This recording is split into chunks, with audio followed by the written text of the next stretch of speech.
Top quality और consistent performance के लिए सिर्फ सिल्वर पंप नाम याद रखना।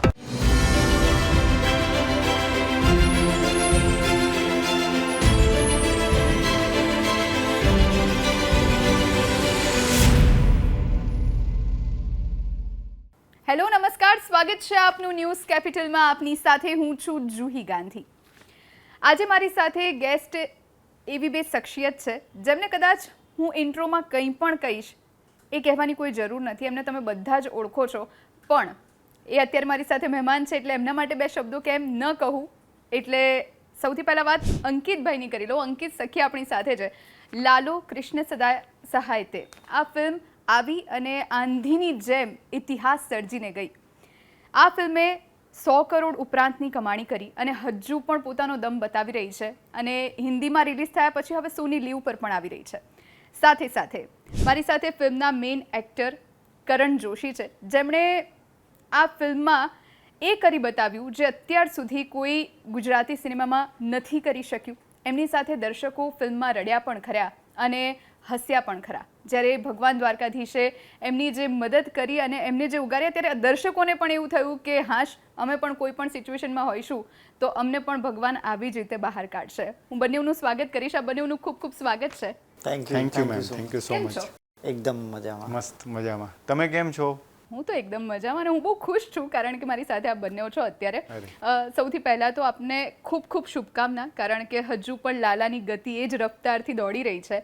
100 કરોડ ઉપરાંતની કમાણી ગુજરાતી સિનેમામાં તો થઈ છે, સાથે સાથે હિન્દીમાં પણ ઝંડા ગાડી દીધા છે અને હવે તો સોની લીવ પર આવી રહ્યા છે. કેવી અનુભૂતિ સૌથી પહેલાં? હા, ખૂબ જ તમે જેમ કીધું એમ કે એક અનબિલિવેબલ થોડું લાગે કે આવું સાચું આપણું જ છે, થઈ રહ્યું છે. એટલે હજી પ્રોસેસ નથી થઈ રહ્યું, હજી સતત કે ને કે આમ આવી જ રહ્યું છે. અચ્છા, સોની લીવ ઉપર આવી ગયું, પછી હમણાં ટીવી ઉપર આવશે, એટલી બધી મોટી કમાણી થઈ, લોકો સુધી પહોંચ્યા, હિન્દીમાં પણ લોકોએ વધાવી. એટલે ક્યાંક ને ક્યાંક ઓવરવેલ્મિંગ લાગે, ગ્રેટફુલ લાગે અને હજી સપના જેવું જ થોડું લાગે એમ. કરણને કેવી અનુભૂતિ છે? ગજબ, મતલબ શબ્દ નથી, કેમ કે આવું કોણે વિચાર્યું કે પહેલી જ ફિલ્મમાં, અને મારી અંકિતની ફર્સ્ટ ફિલ્મ છે, પહેલી જ ફિલ્મમાં આ થશે મિરેકલ. તો આનો શ્રેય મતલબ કુદરત ભગવાનને જાય છે અને એટલો જ શ્રેય ગુજરાતી ઓડિયન્સને જાય છે, કેમ જેમના કારણે અમારી ફિલ્મ લાલો, એક ગુજરાતી ફિલ્મ હિન્દીમાં પણ રિલીઝ થઈ અને નેશનલ લેવલે લોકોને ખબર છે કે ગુજરાતી કોઈ ફિલ્મ જે લાલો નામની જે 100 કરોડ ક્લબમાં છે અને હવે સોની લીવ ઉપર આવી ગઈ છે. તો આઈ વિશ કે ગુજરાતી સિનેમાને હવે લોકો પહેલાંની જેમ ના જોવે, હવે સિરિયસલી લેવા માંડ્યા છે. અને મને ખુશીની વાત એ છે કે અમે લોકો એનો ભાગ બન્યા છે એ કારણનો. તો બહુ મજા આવી. અને તમને શ્રેય એટલા માટે જાય કારણ કે સ્પેશિયલી ગુજરાતી ફિલ્મો માટે લોકોનો ક્રેઝ ક્યારે આટલો નથી જોયો જેટલો આ ફિલ્મ માટે જોયો. હું ખુદ જ્યારે જોવા ગઈ ત્યારે આખું થિયેટર પેક હતું. મારે પણ 2 દિવસ વેઇટ કરવું પડ્યું હતું કારણ કે દિવાળીના મોકા પર, દિવાળી પછી કેવી રીતે જ અમે લોકો જોવા માટે ગયા હતા. એટલે એ શ્રેય તમને મેકર તરીકે તો જાય જ છે. સાથે સાથે ફિલ્મ જ્યારે તમે બનાવતા હશો ત્યારે સ્વાભાવિક રીતે ચલો આપણે એવી ઈચ્છા રાખીએ કે સારી કમાણી થાય અને બધાની ગાડી સારી રીતે આગળ ચાલે. પણ ક્યારે એવું થયું, મારે એ સમજવું છે, અત્યાર સુધી તમે કદાચ ઘણી વખત કહી ચૂક્યા હશો પણ મારે એ સમજવું છે, ક્યારે એવું થયું કે હવે આ ભીતનું ભેગું નહીં થાય, હવે મારે હથિયાર મૂકી દેવા પડશે, આમાં હવે કંઈ નહીં થઈ શકે, કે જેવું ધાર્યું હતું એવું ન થયું, એવું ક્યારે થયું? ફિલ્મ રિલીઝ થઈ પછી જે અમુક 1-2 વીક સુધી ફિલ્મ નહોતી જાય તો ત્યાં થોડુંક એમ મતલબ થયું કે યાર નહીં થાય, પણ નહીં, અંદરથી આવ્યું કે નહીં, કરવું તો પડશે. There is no option. ઓલ નથી કહેતા કે આ છેલ્લી વાર ટ્રાય તો કર એમ. તો ક્યાંક ને ક્યાંક એ પોઝિશન ઉપર અમે હતા કે એકવાર ટ્રાય કર થઈ જશે. તો બધા લોકો ભાગી રહ્યા હતા સતત. લાસ્ટમાં તો અમારા ગામમાં પણ અમે સ્ક્રીન મારીને ફિલ્મ બતાવી દીધી હતી. પણ ટુ બી ઓનેસ્ટ અંદરથી ક્યાંક ને ક્યાંક બધાને કદાચ મારો ફેથ આમ તેમ થાય તો બીજા 3-4 જણા હોય જ કે થઈ જાય, એનું કાંઈ થાય તો અમે લોકો, એટલે ક્યાંક ને ક્યાંક સતત એક ડિવાઇન એનર્જી હતી જે પ્રોટેક્ટ કરી રહી હતી એમ કોઈ બી ફેઝમાં. તો એવું હાર્ડકોર નથી થવા દીધું કે હારી ગયા, એવું ક્યાંય એવી વાઇબ થ્રુ આઉટ પ્રોજેક્ટમાં એવી જનરેટ નથી થઈ એમ. અને જ્યારે શૂટ ચાલતું હતું ફિલ્મનું ત્યારે એવું થયું કારણ કે સ્વાભાવિક રીતે મુશ્કેલીઓ આવી જ હોય, કંઈ એક સ્મૂથલી ના જ ગયું હોય, તો ત્યારે એવી કોઈ મુમેન્ટ આવી હતી કે જ્યારે એમ થયું કે યાર આ પતે તો હવે કંઈક આમ શ્વાસમાં શ્વાસ આવે. એટલે નો ડાઉટ એવું થાય, કારણ કે એક્ઝોસ્ટ થઈ જાવ તમે. મતલબ એક તો તમારી પાસે કાંઈ જ ન હોય, કે ખાવાનું બી કેવડાવતા હોય તમે, એટલે તમે થાકી જાઓ એમ. કે છેલ્લા દિવસનું એવું હતું કે હા પૈતું, કે હવે બસ ઘરે જ આવ્યો, હવે હમણાં મળતા ને એકબીજાને એમ કે મોઢું ના શાંતિ એમ. બતાવતા. અને અમે લોકો તો છેલ્લા દિવસે કીધું કે અમે બધા મળ્યા છે, આવી રીતે પિક્ચર નથી બનાવ્યું કોઈ દિવસ જીવનમાં, આવી રીતે ન બને, ધીસ ઇઝ ક્રાઇમ, આ ક્રાઇમ છે, આવી રીતે ફિલ્મ ના બનાવવી જોઈએ. પણ કે ને કે આ જ એક મજા હતી. હવે એવું લાગે, કારણ કે બધા બોલિવૂડના લોકોને મળ્યા ડિરેક્ટર, તેણે બહુ સરસ વાત કરી કે અમારી પાસે પૈસા છે ને તો એમ આવું નથી બનાવી શકતા. ધેટ મીન્સ કે અમારી પાસે નહોતા, એટલે કદાચ અમારા રસ્તે ગયા અને આ બધી વસ્તુઓ થઈ અને અહીંયા સુધી પહોંચ્યા, તો એ બ્યુટી હતી એમ. તો હવે એ બ્યુટી લાગે, ત્યારે નહોતી લાગતી. બજેટ કારણ કે સીમિત હતું, તો હવે એવું થાય છે કે ના, બજેટ તો હોવું જ જોઈએ. કંઈક સારી વસ્તુ, ભલે અત્યારે આ ફિલ્મથી એવું થયું કે કન્ટેન્ટ ઇઝ રિયલ કિંગ, પણ એવું ક્યારેક થયું કે કદાચ હાથ થોડો વધારે છૂટો હોત તો થોડું રિલેક્સેશન આવ્યું હોત. એટલે તમે કેવું છે કે જો આમાં બજેટ નહોતું, પણ જે બજેટ ફિલ્મને જોતું હતું ને એ મળ્યું છે. લાલો બનાવવામાં બી બધા એવું કે 50 લાખમાં ફિલ્મ બની, 50 લાખમાં નથી બની, 1 કરોડ 10 લાખમાં ફિલ્મ બની છે. તો જ્યારે બનાવવા ગયા ત્યારે હતું, પછી એને જે રીતનું એને ભરણ પોષણ જોઈએ, ઓલું હોય ને છોકરો હોય એને આવા ઇંગ્લિશ મીડિયમમાં બેહરવો પડશે, આ સ્કૂલમાં આવું બધું જોશે, આ ટ્યુશન જોશે, તો એ બધું કર્યું કે સારા ટેકનિશિયન્સ આપ્યા, સારી રીતે કલર ગ્રેડિંગ થયું, સારું સાઉન્ડ ડિઝાઇનિંગ થયું, પોલિશિંગ એ રીતનું થયું, પેકેજિંગ અલગ રીતનું થયું, ટ્રેલર સરસ લોકોએ કટ કર્યું, VFXમાં ક્વોલિટી આવી. એટલે એક વસ્તુ એવી છે કે બજેટ ફિલ્મના હિસાબથી અલગ અલગ હોય છે. કે જેવી સ્ક્રિપ્ટ, જેમ કે આજે હું પીરિયડ ફિલ્મ બનાવીશ તો હું 1 કરોડમાં નહીં બનાવી શકું એમ. આ તો લાલો હતી ને એની રિક્વાયરમેન્ટ એ રીતની હતી, આમ લખ્યું હતું એ રીતે, પણ અમારું જે બજેટ હતું એનાથી તો બહુ બધું વધી ગયું બજેટ. બહુ એટલે જો આ ન ચાલે તો અમારી પાસે 1 કરોડ રૂપિયા અમે ક્યાંથી કાઢી તમને નહોતી ખબર એમ. તો ક્યાંક ને ક્યાંક આ ફિલ્મ અમારી માટે તો મોંઘી છે, કે 1 કરોડ બી અમારી માટે તો બહુ મોંઘા છે, કારણ કે અમારી માટે કોઈ હતું જ નહીં એમ. અને હા, એટલે એ જ કે બજેટ હોત કે ન હોત, પણ આને જેટલું આ રીતે જ બને ફિલ્મ.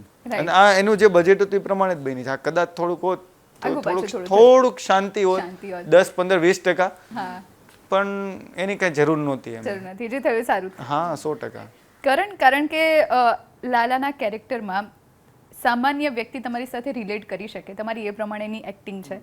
અને તમે જે પરિસ્થિતિમાંથી પસાર થયા અને જે રીતની આખી સ્ટોરી જાય છે, એમાં લોકોમાં અત્યારે ઘણીવાર કેવું થાય કે આપણને રોજ ભક્તિ કરવાનો સમય નથી, આપણને રોજ મંદિર જવાનો સમય નથી, એટલે આપણું ક્યાંક કનેક્શન ભગવાનની સાથે તૂટતું હોય એવું લાગે રોજિંદી લાઈફમાં, કે આમ હું યાદ પણ નથી કરતો કે કરતી ભગવાનને. અને આ ફિલ્મ જોયા પછી મારો એવો પર્સનલ એક્સપિરિયન્સ છે કે એક શ્રદ્ધા હોય એ ફરી એકવાર આમ ફૂટી હોય, અને ફરી એકવાર એવું થાય કે ના, કોઈ પણ ખરાબ સિચ્યુએશન હશે તો હું એમાંથી બહાર આવી જ જઈશ.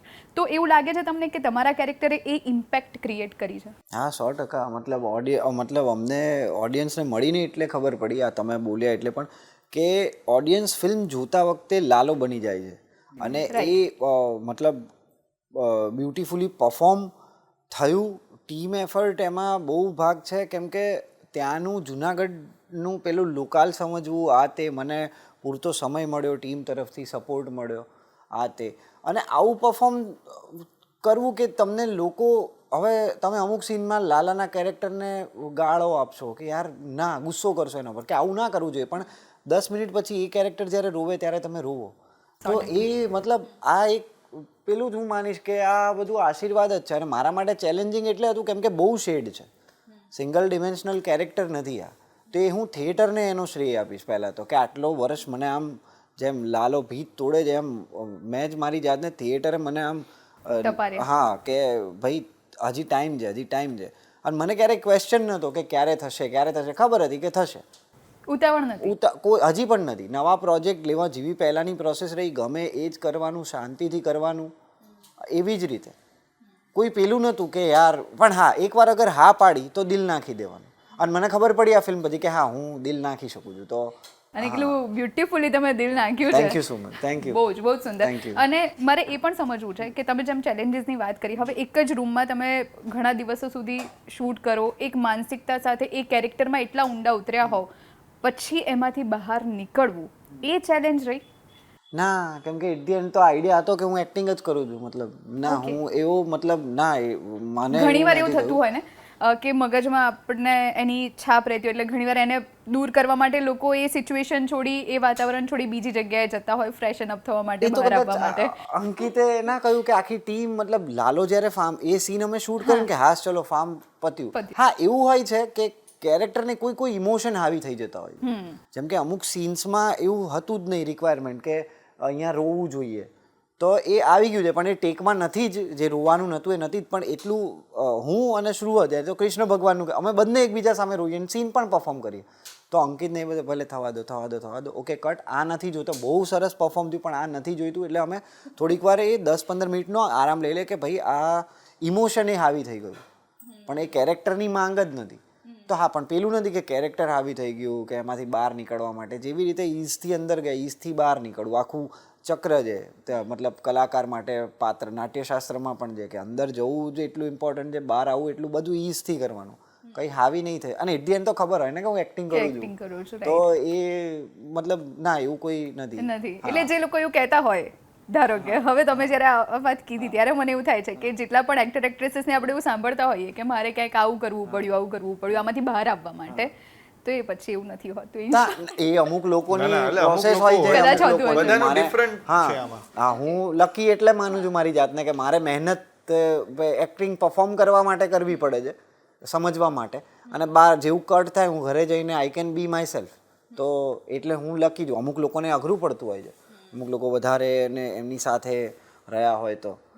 જેમ કે આમાં પણ એટલી લક્ઝરી હતી કે હું ફાર્મમાં એકલો રહી શકું. અમે શૂટના થોડાક દિવસ પહેલાં, ભલે બજેટ ઓછું હતું પણ અમારી પાસે લક્ઝરી કેટલી હતી કે શૂટના પહેલાં મહિના પહેલાં આઈ ગેસ અમે ત્યાં જઈને જોયું કયા લોકેશન્સ છે, ક્યાં ભરાશે, શું કરશે.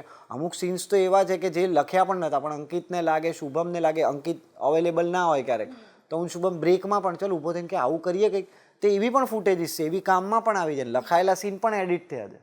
તો એ લક્ઝરી અમને મળી જાય. જો આવું પ્રોફેશનલ પ્રોપર ફિલ્મ ફ્લોર નહોતો અમારો, રાઈટ, એક ફિલ્મ બનાવી દે, અને બધાની પહેલી ફિલ્મ હતી એટલે બધી જ રીતના એક્સપેરિમેન્ટ પણ થયા, સખત પેશન ચાલુ જ હતા. પણ અંકિત, તમને એવું લાગે છે કે જ્યારે તમે પહેલી જ મેચ રમો, પહેલી જ મેચમાં તમે સદી ફટકારી દો એટલે ઓડિયન્સની ભયાનક અપેક્ષા વધી ગઈ હોય, અને એ અપેક્ષાનો ભાર હવે લાગે તમને ક્યાંય કે હવે નેક્સ્ટ બધા એવું જ પૂછતા હોય કે હવે શું આવી રહ્યું છે, 100 કરોડની ફિલ્મ કઈ છે એવું પૂછે કે નેક્સ્ટ હવે બીજું 100 કરોડની ફિલ્મ કઈ આવશે? હા, એટલે હા, એવું તો 100% as a human to be honest એવું થાય, અને એ ભાર લાગે, અને હવે એવું ફીલ થાય, કારણ કે બધા લોકો એ જ કહેતા હોય કે વાવ હવે નેક્સ્ટ વેઇટ કરીએ, આ કરીએ. પણ ક્યાંક ને ક્યાંક એ વસ્તુને સાઈડમાં રાખીને પાછું ડે 1 ઉપર આવવું બહુ જરૂરી છે, કે આવવું જ પડશે, અને ત્યાંથી તમે શરૂઆત કરશું. ક્યારે બી એવું નહીં કે પછી હાલે નો હાલે બીજી થાય, પણ જ્યારે ફિલ્મ મેકિંગમાં આવે ત્યારે વી ઓલ આર સ્ટુડન્ટ, અને પાછા ઓલું કેમ બાલ મંદિર એક છોકરો ભણવા જતો હોય ને આખું બધું એ જ પ્રોસેસમાં તમારે ઘૂસવું પડે, અને પાછું ત્યાંથી જ તમારે ઝીરોથી પાછું સ્ટાર્ટ કરવું પડે, પાછું પ્રમોશન, અને પાછા તમારી પાસે આવશું, વાત કરશું ફિલ્મની. તો આ જ પ્રોસેસ છે, આને જ શું કહેવાય, સ્ટીક રહેવું પડે, આને ઓલું રાખવું પડે, તો એ કરશું. અને બસ આવી જ રીતે શું કહેવાય એમ કરશું, ને બને ત્યાં સુધી એને નહીં આવવા દઈએ કે નહીં ભાઈ, અને ફર્સ્ટ ફિલ્મ છે પણ ઓલું છે ઇન્ટરનેશનલની મેચ દેખાણી, પણ પાછળની રણજી ટ્રોફી કેટલી રમ્યા છે, લોકલ મેચની કેટલી રમ્યા છે, બધા આખી ટીમ, એ શું કહેવાય કદાચ કોઈને ખબર નથી એમ. એટલે ક્યાંક ને ક્યાંક એ જ છે કે આ બધું સાઈડમાં રાખીને પાછી ડે 1 થી ફર્સ્ટ મેચ છે કે હાલો પાછી પહેલી મેચ છે, ટ્રાય કરશું બધા અમે, બીકોઝ આપણે માણસો છીએ ને. રાઈટ. અને કારણ કે અત્યારે ગુજરાતી સિનેમા બદલાયું છે, હવે તો લાલા ઇતિહાસ સર્જી જ દીધો છે, એટલે હવે ઓબ્વિયસલી ગુજરાતી ઓડિયન્સની પણ ખાસ કરીને અપેક્ષાઓ વધી ગઈ છે. આપને શું લાગે છે કે ગુજરાતી સિનેમામાં હજુ કઈ રીતના ચેન્જીસની જરૂર છે? એવું તો હું ન કહી શકું, કારણ કે હજી પહેલો પિક્ચર શું ચેન્જ કરવા જોઈએ. પણ તમારા અત્યાર સુધીના અનુભવ પરથી તમે કંઈ જોયેલું હોય એના પરથી આમ કંઈ એવી વસ્તુ હોય જે તમે ઈચ્છતા હોય કે આ થોડું ચેન્જ થાય તો આપણે થોડા વધારે સ્મૂથલી આગળ વધી શકીએ? એવું તો ખબર નહીં હવે શું હોઈ શકે. એટલે બે એ જ કે સારી ફિલ્મો, એટલે મેં સારી બનાવી, હવે એ અત્યારે હાલી ગઈ એટલે હવે એમ કે આ ભાઈ હવે 100 કરોડ કરી, એટલે બટ ક્યાંક ને ક્યાંક નવા ફિલ્મ મેકરો અને ફોકસ કરે અને બનાવી શકે છે. એમ ક્યાંક ને ક્યાંક ડર હતો કે ફિલ્મ ના બનાવી શકો તમે, film is very expensive medium, film is like that, મતલબ એક સરાઉન્ડિંગ એટલે શું કહેવાય એક પરસેપ્શન એવું હતું કે તમે આ ફિલ્મ બનાવવા માટે આ જોઈએ ઓલું જોઈએ. એવું કાંઈ નથી. ફિલ્મ બનાવી શકો તો એ એક છે કે તમે કોઈ પણ માણસ જો ફિલ્મ બનાવી શકે, એટલે કોઈ પણ માણસ in the sense film maker એમ. ઘણા એવા ફિલ્મ મેકરો છે, મારા ફ્રેન્ડ છે, ઘણા એવા લોકો છે જે લોકોને ફિલ્મ બનાવી છે. હવે એને એમ થયું કે ભાઈ તને જોઈને કોન્ફિડન્સ આવ્યો કે હવે બનાવી શકશું. એની પાસે એવી બધી વાર્તાઓ છે. તો હવે નવા ફિલ્મ મેકરો આવશે જે પહેલાં કદાચ ક્યાંક ને ક્યાંક ડરતા હતા મારી જેમ. હું પણ ડરતો હતો, તો મારું હાલી ગયું ભગવાનની દયાથી. હું હાલું હોત તો હું પણ એમ હોત કે કેમ થશે, તમારું દોડ્યું ને ઉડ્યું છે. દોડી ગયું એમ. હા, તો એ જ કે ક્યાંક ને ક્યાંક નવા ફિલ્મ મેકરો આવશે, નવી વાર્તાઓ આવશે. અને મેઇન કે જે ઓડિયન્સ નહોતી આવી રહી, એક પરસેપ્શન હતું કે ભાઈ ફિલ્મો નથી લોકો જઈ રહ્યા આ છે ગુજરાતી, એ ચેન્જ થઈ ગયું. તો એક બહુ સારી વાત થઈ એ જે થઈ કે હવે લોકો જોશે ગુજરાતી ફિલ્મોને સિરિયસલી અને લોકો આવશે. જેમ કે હું મારા ઘરે કહું કે હું ગુજરાતી ફિલ્મ બનાવું છું તો એનો કોઈ વેલ્યુ નહોતી. હવે આખી અલગ એક વેલ્યુ થઈ ગઈ છે, કેમ કે કોઈ નતું જોવા જતું ને. એટલે એમાં ખોટું નથી. સિરિયસલી પણ નતું લેતું. આ ગુજરાતના લોકોના કારણે આ ફિલ્મ પહોંચી, તો એ પરસેપ્શન કેવું તૂટી. બહુ મોટું. અને અંકિતનો એક ડાયલોગ છે, એ મજાકમાં ઘણી વાર બોલતો, સોરી હું તને કહીશ, પણ કે સતત પરિશ્રમનો કોઈ વિકલ્પ નથી એટલે શોધતા નહીં. સાચી વાત. એટલે અમે એ જ અત્યારે પણ નકર અત્યારે કદાચ હું એવું મતલબ માની શકીએ, અમે ઘણા બધા સારા સારા ડિરેક્ટર્સને મળ્યા, અમે પ્રમોશન માટે ના ફરીએ ને ખાલી સ્ટોરી ઉપર પણ ચડાવી દઈએ ને તો પણ ઓડિયન્સ સુધી પહોંચી જાય. પણ ના, અમારે એ જ પ્રોસેસ જીવવી છે કે ફરી આપણે નવી ફિલ્મમાં એકડે એકથી ચાલુ કરશું, પણ આ એક સર્કલ તો પૂરા કરીએ. અને આને યોગ્ય ન્યાય આપવો જોઈએ. બિલકુલ. કે આ અહીંયા સુધી પહોંચતા બી બહુ મહેનત લાગી બિલકુલ, છે, એટલે એ મહેનતને બી પછી જીવવાનો, એક્ઝેક્ટલી, અને પછી એની સફળતાને જીવવાનો હવે જ્યારે ટાઈમ આવ્યો તો કેમ નહીં. 100%. અને મારે તમારી પાસેથી બી એ જ સમજવું છે કરણ, કે જે પ્રમાણે અંકિતને પૂછ્યું મેં કે કઈ રીતના ચેન્જીસ લાવવા ઈચ્છે છે, કે શું ચેન્જ થવું જોઈએ.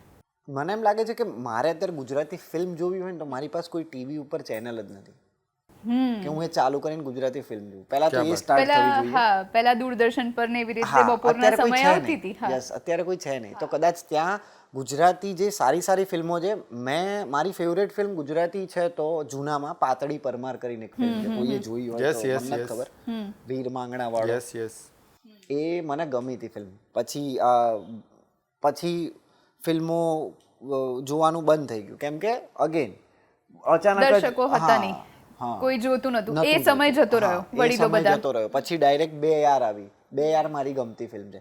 પછી હેલ્લારો. પણ અગેન તમે જુઓ, જે ફિલ્મે હિસ્ટ્રી ક્રિએટ કરેલી છે એ રૂટેડ સિનેમા છે, એ કલ્ચર શો કરે છે.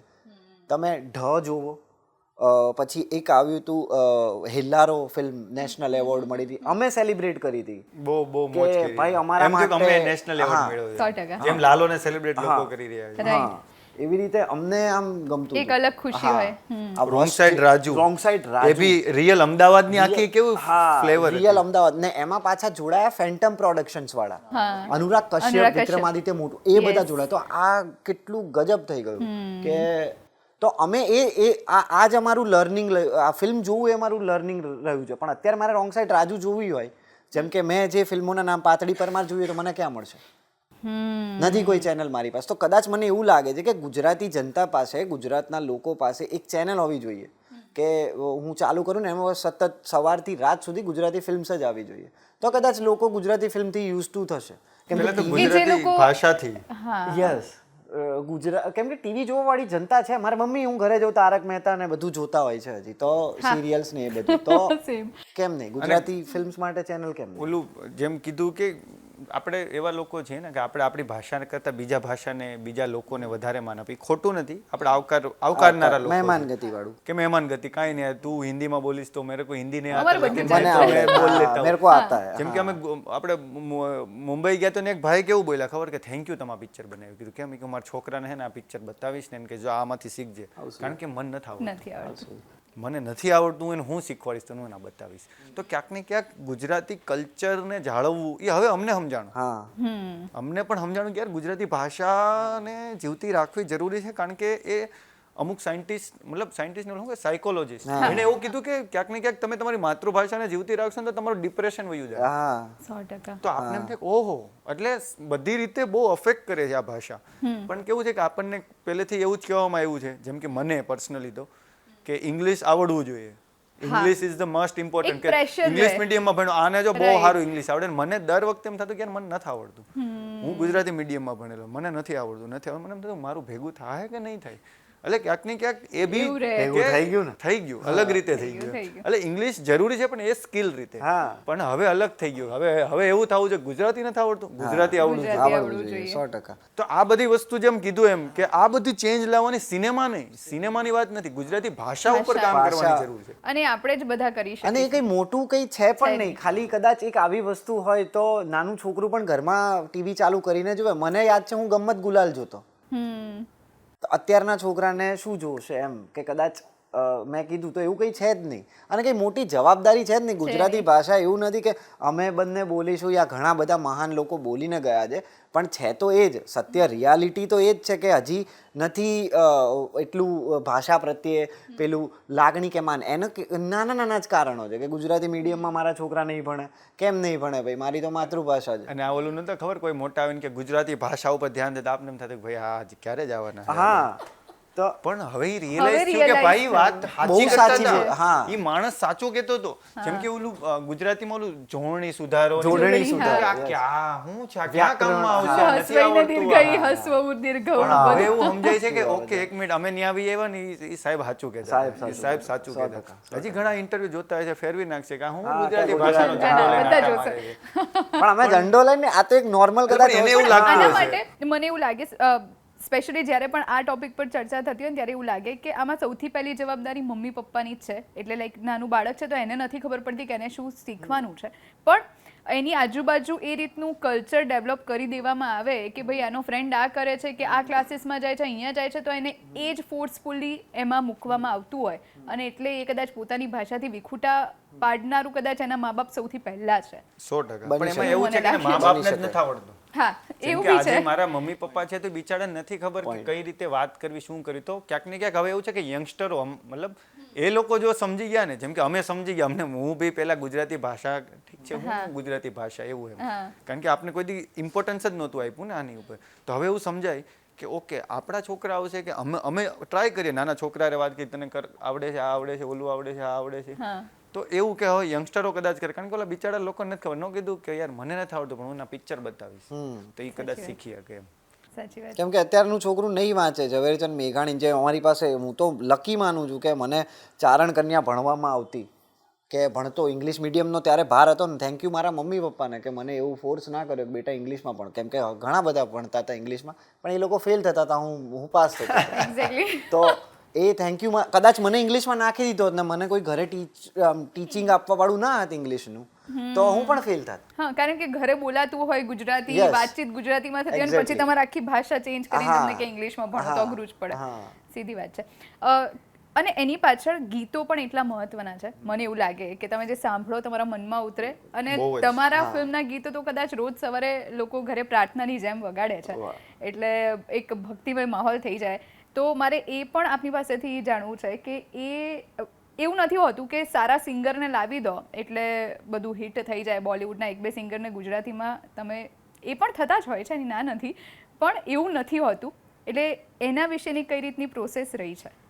એટલે આ ફિલ્મમાં મેન એ હતું કે તમે જોશો તો સિચ્યુએશન ડ્રીવન સોંગ છે કે સ્ટોરીને આગળ લઈ જવાવાળા સોંગ છે એ રીતનું. તો ક્યાંક ને ક્યાંક એ જ હતું કે આપણે નાના હતા એવું સાંભળતા હોય કે સોંગ એવા બનાવો કે આમ તમને આમ સાંભળવા ગમે. જેમ કે હેલારોના સોંગ તમને આમ મજા આવે સાંભળવાની. આપણે ગુજરાતીની લવની ભવાઈ તો તમને આમ મજા આવે કે યાર આપણે બે યારના જે ઓલું અંત વગરની વાત, તો તમને એમ લાગે કે કેરેક્ટર સાથે તમને વિઝ્યુઅલ્સ દેખાય, તમને સ્ટોરીઝ દેખાય. ખાલી એવું નથી કે ઇઝ અનધર સોંગ તમે સાંભળીને નીકળી ગયા. તો ક્યાંક ને ક્યાંક એવું હતું કે સ્ટોરી એ સોંગમાં જીવતી હોય એમ.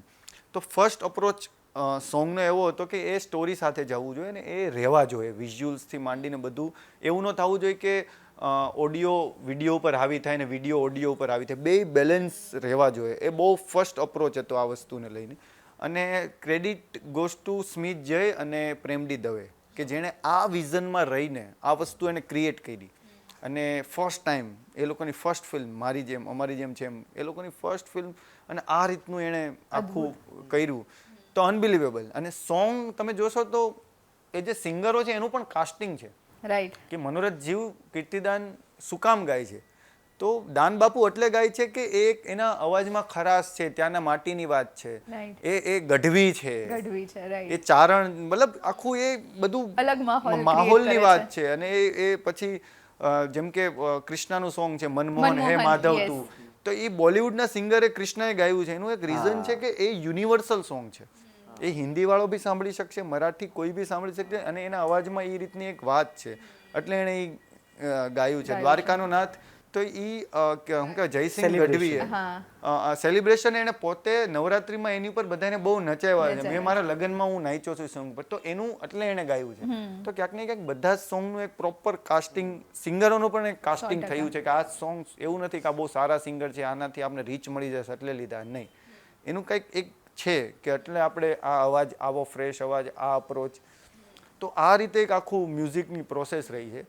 એટલે કદાચ ભગવાનની દયાથી સારું છે એવું થઈ ગયું. 100%. અને એક લેવલ અપ તમે કરી દીધું છે, એટલે હવે બાકીનાના માથે પણ પ્રેશર આવી જ ગયું છે. એટલે હવે છેલ્લો સવાલ બંનેઓને, અમારા માથે કેટલું હોય. સૌથી પહેલા તો તમારો ડ્રીમ રોલ કે કંઈક એવું વિચાર્યું છે કે હવે આ કરી દીધું છે, હવે કંઈક એવું વિચાર્યું છે કે આ કંઈક કરવું છે કેરેક્ટર વાઇઝ? ઘણા, હજી તો પહેલું જ, હજી તો પહેલું મને જ, બધા હજી તો કરી લેવા દો, બધા પ્રકારના રોલ. પછી પછી આપણે કંઈક ઘટે તો વાત 15મી 20મી ફિલ્મે આવું હું તમારી પાસે, ત્યારે હું તમને જણાવું. કેમ કે હજી તો હા, પણ તો એવું કંઈ આમ ઈચ્છા રાખી છે ખરી, કંઈ છે મને મનમાં કે મારે આવું કંઈ કરવું? મને હા, મને ડ્રામા જે આપતા હોય ને સ્વેગ વાળા, કે રેક્સ ટુ રિચીસ ને આવા બધા, જેમ કે તમે ગુડ ફેલાસ જોઈ હોય, સ્કારફેસ જોઈ હોય, દીવાર જોઈ હોય, ત્રિશુલ જોઈ હોય, આવા બધા કેરેક્ટર મને ગમે, લાર્જર ધેન લાઈફ. પુષ્પા, રોકી એ તો પછી આવને, પણ હું ફેન આ લોકોનો છું. પહેલાનું, તો એવા કેરેક્ટર્સ મારે કરવા છે કરવા છે, 100% કે કરવા. ડિરેક્ટર સાથે જ બેઠા છે, એટલે હવે જો એ બી કંઈક જમ્પ હા કરવા હા, એવું છે જ અમારી પાસે, એવું છે અમારી પ્લાનિંગ પાસે. થઈ ગયું. તમારું કંઈ એવો વિષય વિચાર્યો છે? ના કે ના, હવે કંઈ- અમારા ડિરેક્ટરમાં, રાઇટરમાં એ સારું છે ને, જે એમ થાય કે આવું કંઈક કરવું છે લખ નાખો એમ. એટલે છે બહુ બધી વેરાયટી છે, બહુ બધી ફિલ્મો, અલગ અલગ ઝોનરની. એટલે અત્યારે કંઈ કામ ચાલુ થયું છે ખરી? મારે એ જાણવું ઓલરેડી અમે 3-4 વર્ષ એક સ્ક્રિપ્ટ ઉપર કામ કરતા હતા, એ નો બની એટલે આ બને. આ સેવી માટે બને જો અમને આવડે છે, પછી સેવી એવડી મોટી થઈ ગઈ કે આવું કોઈ કંપની ના, એના પછી બીજી હતી, એ પણ ના, હા, એ પણ ના એ થઈ. ઓછા બજેટની હતી, એ પણ ના, પછી આ આવી કે કેટલા રિસોર્સિસ છે, જેટલામાં હોય એટલામાં બનાવે. રાઈટ. કંઈ નહીં, ચલો all the very best Thank બંનેઓને. you. Thank you so thank you. અમારી મજા આવી સાથે તમારી ઘણી- વાત કરી. Thank હા, you. મજા આવી. મને પણ બહુ જ મજા આવી. Same. Thank you. All the very best. Thank you so much. Thank you. તો આ હતા અંકિત સખ્યા અને કરણ જોશી, જેમણે આપણી સાથે ફિલ્મ લાલુની સફળતાને લઈ ઘણી બધી વાતો કરી. અત્યારે બસ આટલું જ. રજા આપશો. નમસ્કાર.